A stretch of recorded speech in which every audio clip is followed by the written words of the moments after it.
Welcome back to Talk of the Town. We have a very special guest joining us now from Academy of Sound. Her name is Erin Peterson. Welcome. Thank you. Yeah, I'm very excited to have you. So we're going to talk a little bit about what you do. First, just kind of do that for us, if you would give us an overview. Sure. Well, Academy of Sound is a performing arts school, and so basically we teach kids and adults to perform musically, whether that's on a stage with a spotlight or just sort of for themselves as a hobby. That's what we do. That's wonderful. Yeah. How long have you been doing this? How long have you been in business? I opened my first studio in 2003. It was Erin's piano studio at the time, and then it grew into Academy of Sound, and we've been Academy of Sound since 2007. Wonderful.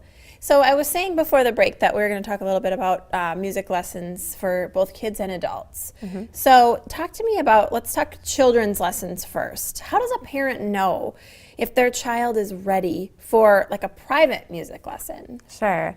Well, you know, we kind of believe that all children can benefit from some kind of private music instruction. But the signs are usually pretty obvious. You know, is your kid singing along to every song that they're hearing? Are they memorizing the songs and singing them even when the songs aren't playing on the radio? Is it hard for them to walk by a piano without touching it? Signs like that mean that they probably are ready. And also we have some prerequisites for our young beginners too, to have them be able to sit for a 30-minute lesson and be able to have that attention span and things like that. So there's some signs if they just can't leave something alone, they're just ready to get started. That's a cute thing to look for. What about how long, what kind of commitment do you think is recommended for people just getting started, for beginners? We highly recommend 2 years to start with, because it really isn't until that point that you start to grasp the basic concepts to be able to take it to the next level and maybe venture into other instruments at that point too. Mm-hmm. So we do strongly recommend a 2-year commitment right up front. Yeah. Well, some of those early parts are probably, you know, somewhat frustrating as you're learning anything new. Mm-hmm. So you kind of got to get over the hump to where you've got some basics, and then it becomes really fun. Yep. So, and I know some places require piano lessons first. Talk to me about that. Is that something that you do as well? Well, we recommend piano lessons first, especially for young beginners, before they would try out, say, guitar or voice, just because piano gives a great overall view of music as a whole. Mm-hmm. We don't require it, though. So if we have like a 13-year-old who just wants to come in and take off doing the drums, we do that. You don't have to have piano ahead of time. Okay, interesting. Mm-hmm. So you've got folks on staff that, other than yourself, that do lessons. How many teachers do you have? We have 9 plus myself right now, and so coming from a variety of backgrounds, education backgrounds and performance backgrounds, and we're teaching, you know, all kinds of instruments too: piano, voice, guitar, drum set, band instruments, voice. Yeah, lots of great things to try out. Mm-hmm. Let's talk a little bit about adult lessons. So how long do you think, you mentioned piano is a good starting point. Mm-hmm. If an adult wants to come and learn piano, how long do you think it takes for an adult to learn to play piano?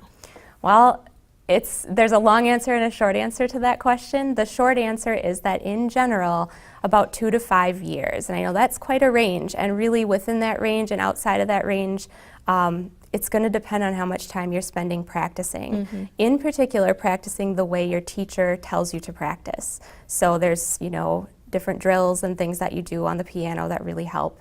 And you have to do those things even though they're kind of boring. In order to get ahead to the next step and progress. Absolutely. Yeah. Just like a sport, right? You got to kind of do some of those basic building block fundamental pieces. Yeah, it's a lot like sports actually, with the muscle memory thing with your fingers and the way the hand-eye coordination works. Again, the more you do that, the faster you're going to be moving on to the next thing. So, but in general, for adults, 2 to 5 years of hard study of the piano. That's not bad. Yeah. Hey, if I can play piano that quickly, let's do it. Talk to me about folks at home, if you're watching, if they get signed up, how do they register? Is that a registration process? Sure. Yeah, we have our registration online, so academyofsound.org. You can go to that anytime, and we've got all of our openings there. In addition to our regular openings that are like a full school year commitment, we also have packages for busy adults. So they can choose, like, it's kind of like a punch card where you can choose, like, say, 6-hour-long lessons, and you can use them up at your convenience, and then you can add more when you're done, or you can become a regular student after that. So all of that is on our website if people are interested in checking it out. Neat. Very cool stuff. So some great lessons for adults that can come in and learn something new, even as an adult. And for kids, what a great thing to get them involved in music and get a little bit of that discipline that it takes too. So Erin, Peterson, thank you so very much for the information and tips for us from Academy of Sound. Go ahead and check out their website, and we appreciate you joining us. All right, thank you. Thank you, and thank you to all of our guests. That's it for us for Talk of the Town today. Thank you so much for watching. Please join us next time.